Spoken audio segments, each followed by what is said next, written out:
Hello everyone, this is Nitasha Chaturvedi. Welcome to all on our YouTube channel that is Easy Learning 247। और हम लोगों ने last class में 32 question देख लिए थे 31, और ये क्वेश्चन हम लोग अब न्यू क्वेश्चन स्टार्ट करेंगे 33 क्वेश्चन से। 32 तक हम लोग देख चुके हैं, 33 से देखेंगे। जिन लोगों ने लास्ट वीडियोस नहीं देखी है, वीडियो का लिंक डिस्क्रिप्शन बॉक्स में है, आप लोग देख सकते हैं।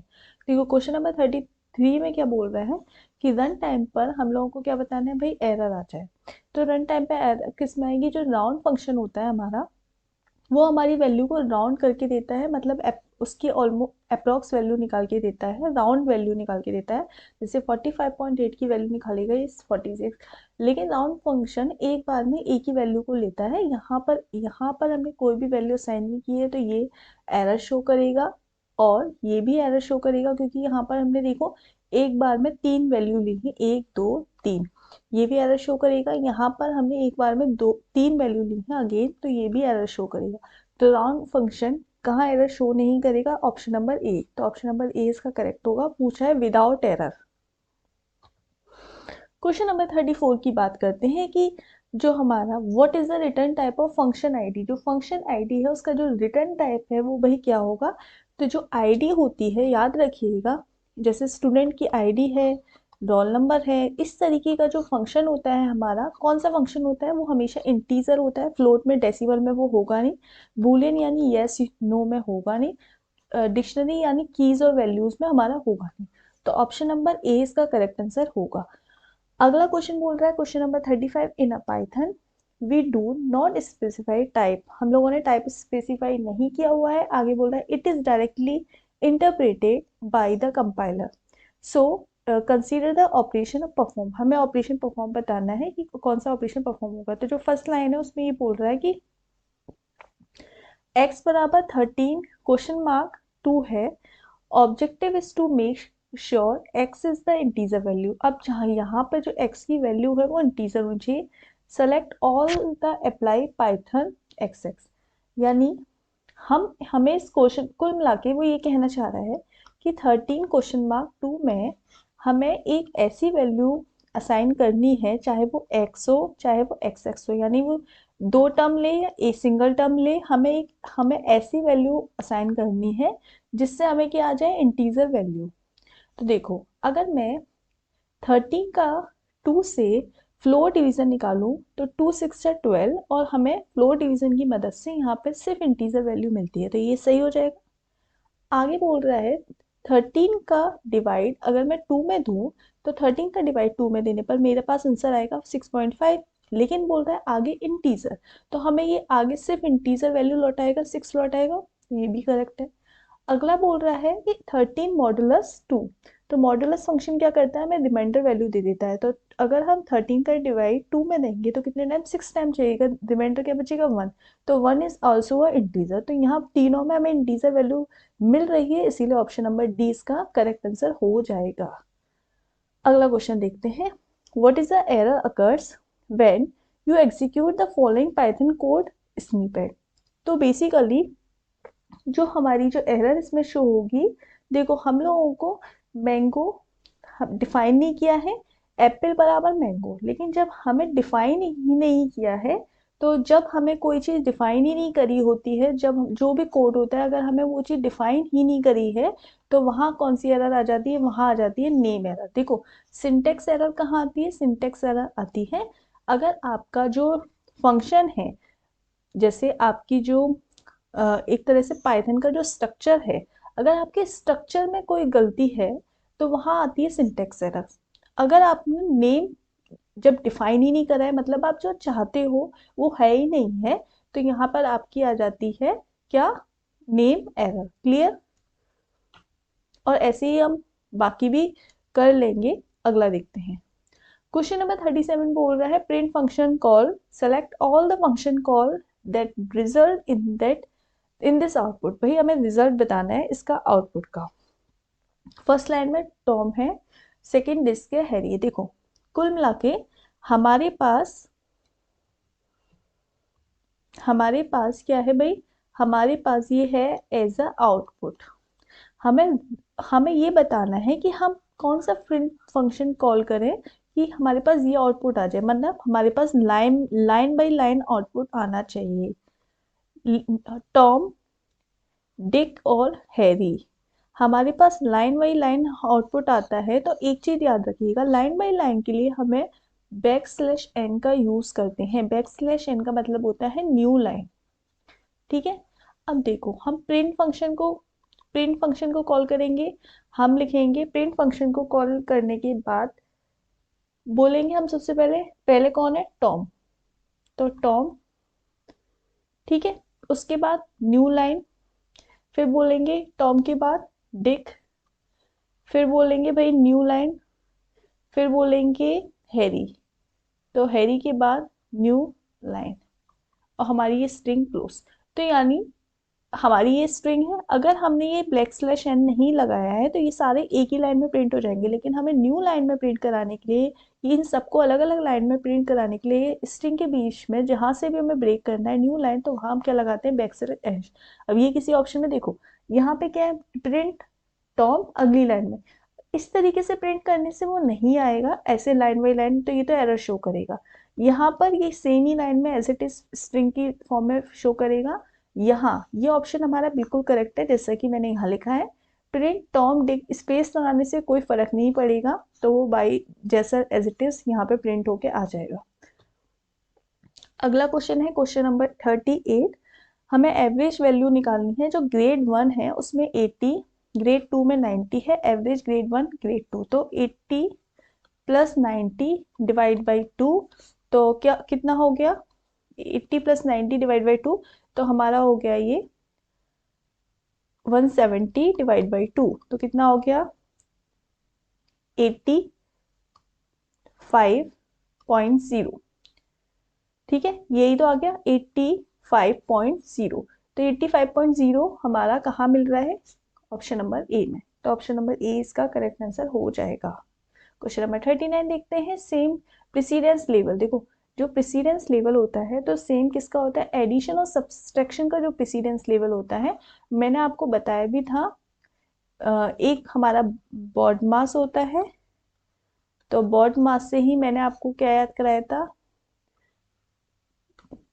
पेमडास, मतलब हमारे जो ब्रैकेट्स होते हैं वो सारे पहले फॉलो होंगे, पैरेंथेसिस पैरेंथेसिस, उसके बाद एक्सपोनेंशियल यानी पावर वाली, फिर मॉडुलस, फिर डिवीजन, फिर एडिशन और फिर सब्ट्रैक्शन, और हम एडिशन और सब्ट्रैक्शन को सेम प्रेसिडेंस में रखते हैं, तो ऑप्शन नंबर ए इसका हमारा करेक्ट हो जाएगा। अगला मोस्ट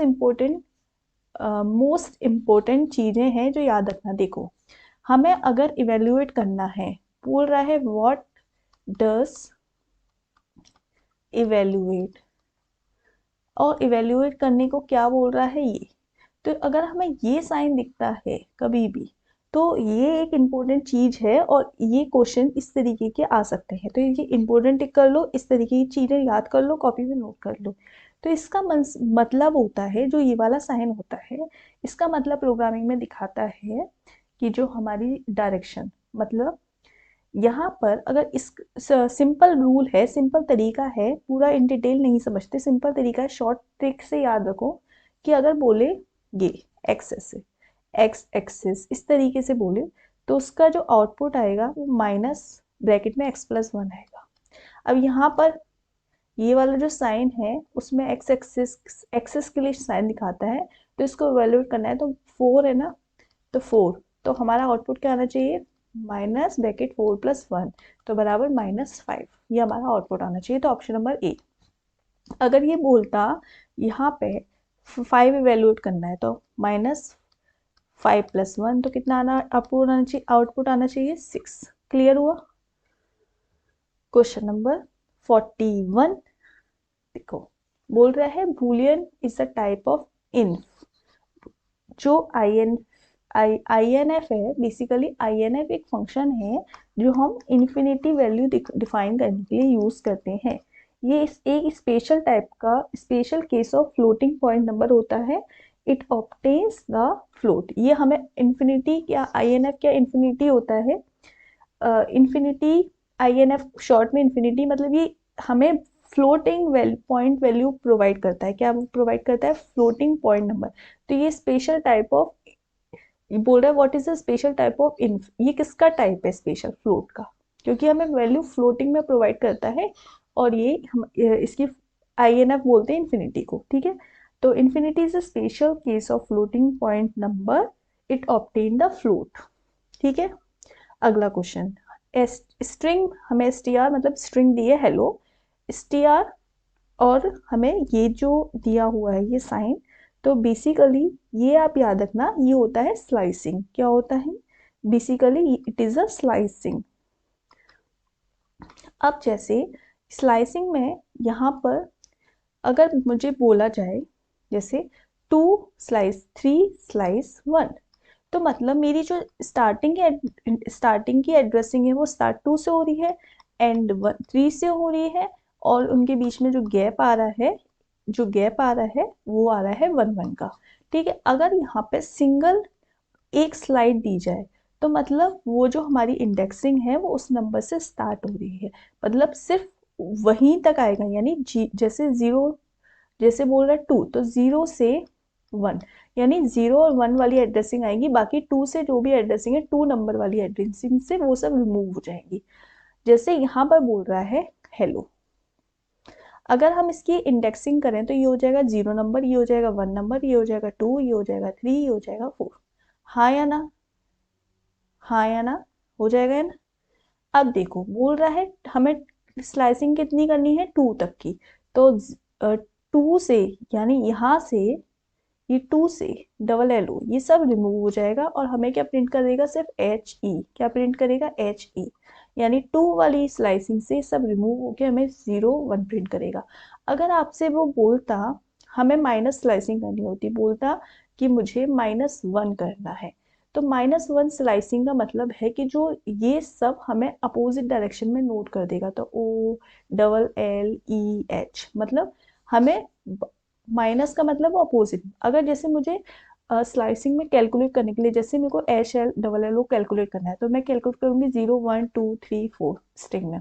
लेकिन अगर मुझसे यही माइनस की बात की जाए तो कैसे कैलकुलेट करूंगी? -1 -2 -3 -4 -5। क्लियर हुआ? अगर मुझे माइनस की बात करता, अगर जैसे यहाँ पर एग्जाम्पल बोलता मुझे कि ये मुझे स्ट्रिंग -2 से करना है, तो -2 मतलब यहाँ से, तो ये सब रिमूव हो जाता है और प्रिंट क्या हो जाता है? HEL। क्लियर हुआ? क्लियर? कुल मिला के बात ये समझो, यहाँ पे बात ये समझो, यहाँ पे इसका आंसर आएगा HE।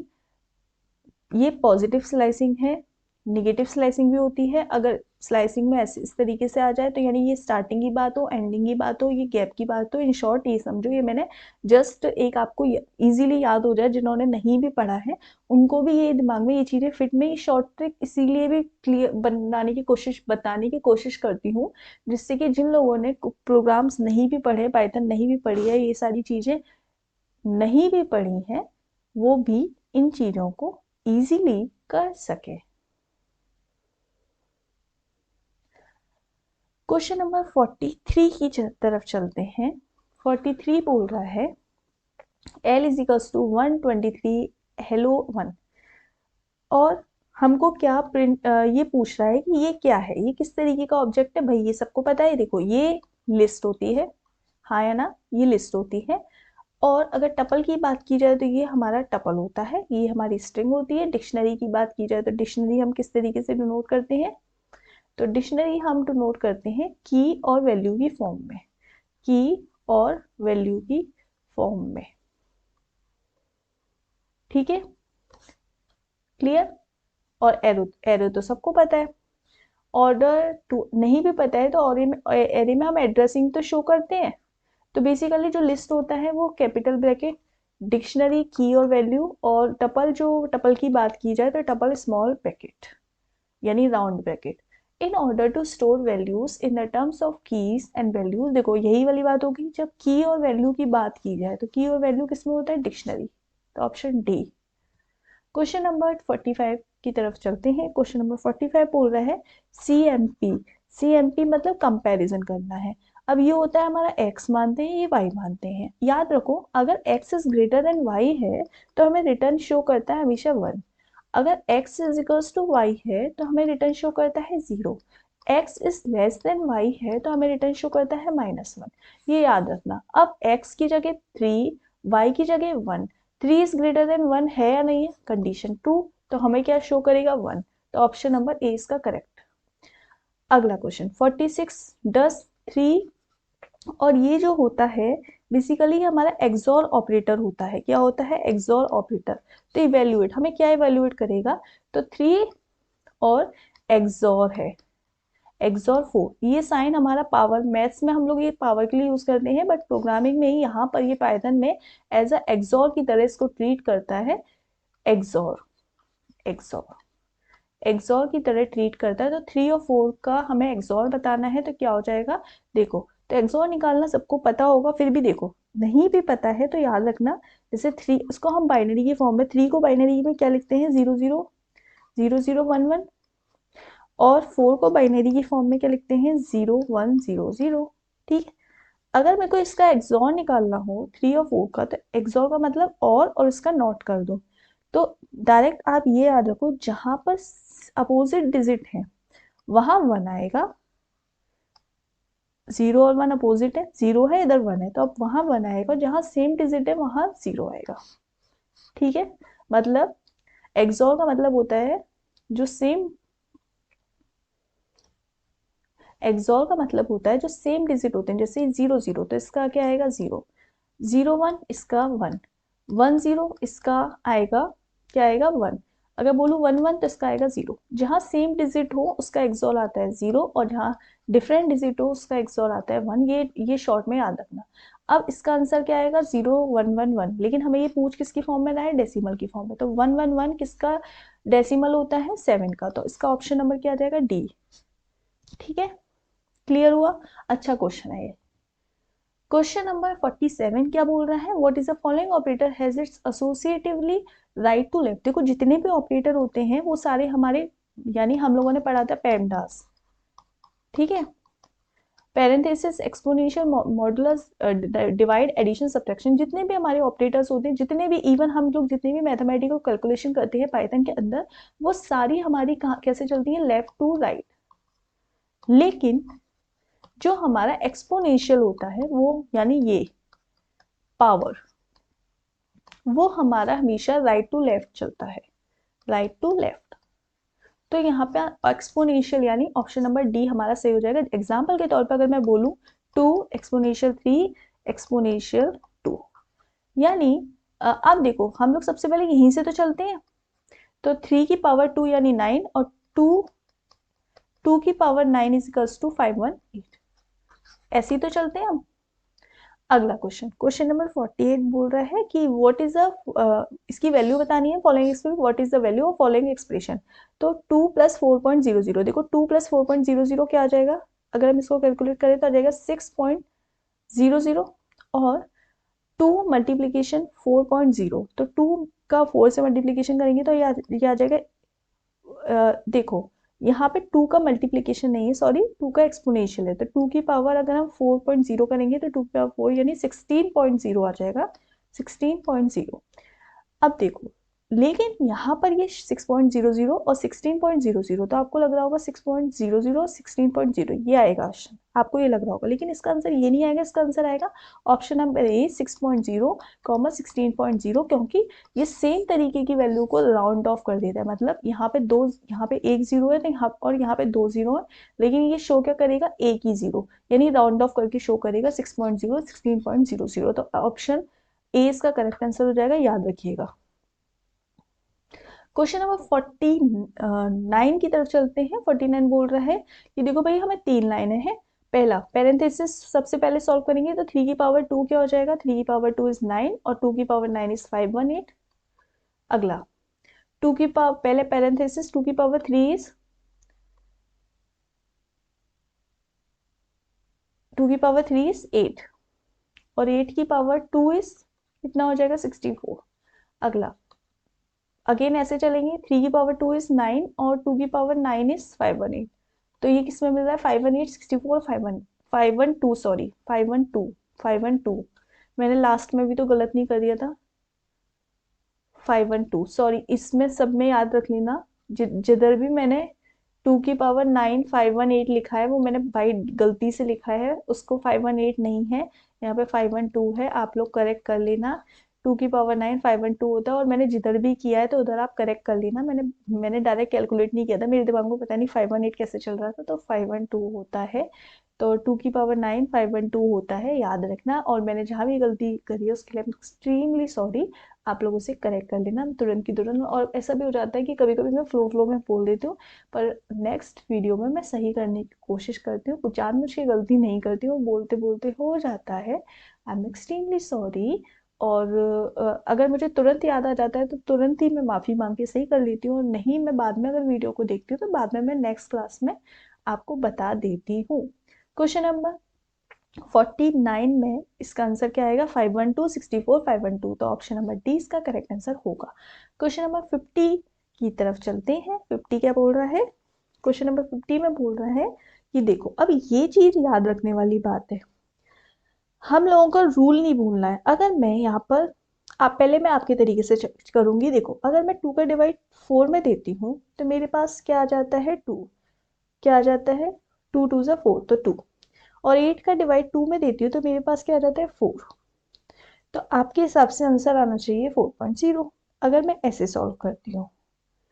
और सेम इसमें 4, क्योंकि यहाँ पे तो पैरेंथेसिस है तो हमारी तो मजबूरी है कि हम ऐसे ही सॉल्व करेंगे। तो 2 2 ज़ा 4, तो 2 बार, और 8 2 4 ज़ा 8, तो 4, तो 4.0। तो आपके हिसाब से आंसर आना चाहिए ऑप्शन नंबर डी। मतलब मोस्टली लोग यही लगाते, लेकिन अब आपको यहाँ पे याद रखना है, यहाँ पे हमारा रूल लगेगा, पहले पैरेंथेसिस सॉल्व होगी, तो ए पहले 4 डिवाइड बाई 2 यानी 2, और 8 डिवाइड बाई 2 इज 4। तो यहाँ पर ये चीज़ तो सही है, लेकिन इधर ऐसे सॉल्व नहीं करेंगे। जितनी भी एक्सप्रेशन है उनको हम इस तरीके से सॉल्व करते हैं ना, कि ऐसे सॉल्व करते हैं, ऐसे चलते हैं। तो यहाँ पे सबसे पहले 8 डिवाइड बाई 4 सॉल्व होगा, तो 4 2 ज़ा 8, उसके बाद 2 डिवाइड बाई 2 होगा, देन 1। तो हमारा आंसर आएगा 1.0 कॉमा 4.0। तो ये किसमें 1.0 एंड 4.0, ऑप्शन नंबर ए इसका करेक्ट आंसर होगा। अभी मैंने टोटल 50 क्वेश्चंस करा दिए हैं, हमारे बाकी क्वेश्चंस हो गए, हम लोग रेगुलर करेंगे, करते रहेंगे पेपर तक। और पाइथन के साथ साथ मैं बाकी सारे क्वेश्चंस, मैं क्या सोचती हूँ, सोच रही हूँ कि जो भी बहुत ही ज़्यादा इम्पोर्टेंट टॉपिक है और जो थोड़े डिफ़िकल्ट क्वेश्चन है, तो उनको अलग अलग एक एक दो दो क्वेश्चन करके भी वीडियो बनाऊँ उनकी साथ के साथ, जिससे कि आपके कुछ टफ से टफ क्वेश्चंस भी ऐसे कवर हो जाएंगे। क्योंकि इधर मैं क्वेश्चंस ले रही हूँ बेसिक से एडवांस, और उधर मैं क्या करूँगी बीच बीच में कि मतलब 5-5 मिनट की ऐसी वीडियोस डालना शुरू कर दूंगी, जो जिसमें एक या दो क्वेश्चन सॉल्व हो, और वो एक क्वेश्चन या दो क्वेश्चन जो बहुत tough tough in the sense कि जो इम्पोर्टेंट है बहुत ज़्यादा, वो ऐसे बनाना शुरू करूँ। आप लोगों का क्या सजेशन है, कमेंट सेशन में ज़रूर बताइएगा। थैंक यू वेरी मच, मिलते हैं नेक्स्ट क्लास में।